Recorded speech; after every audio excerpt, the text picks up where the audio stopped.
तपाईँहरू सबैजना सन्चै हुनुहुन्छ होला म पनि एकदम सन्चै छु हामी चाहिँ कलेज पढेर जाने हो काम पाएको छैन मैले पाइसकेँ ल मैले पाएको छैन नि त के गर्नु गाह्रो छ जापानिज लाइफ कटाउनु पनि भनहरू के यस्तो ठाउँ छ के गर्नु जागिर भन्ने पाउँदैन भनेको बेला फर्स्टै गाह्रो छ नि त हो गाई हामीलाई चाहिँ काम पाएर धेरै खुसी थिएँ अरे कति बलिरहेको छ त्यहाँ हो फेरि खुल्यो भने बिहान त जाँदै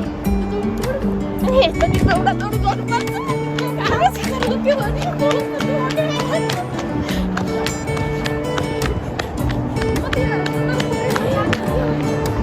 गाह्रो छ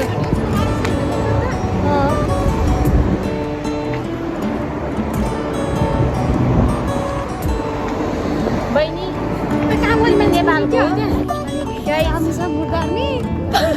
पानी परे पानी चाहिँ पर्ने क्या जति बेला पनि है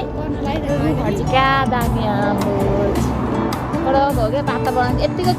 क्लिन हुनु पऱ्यो क्या हाम्रो नेपाल पनि त्यही होइन क्या दामी तरिकाले बनाएको छ भाइ यहाँनिर आमा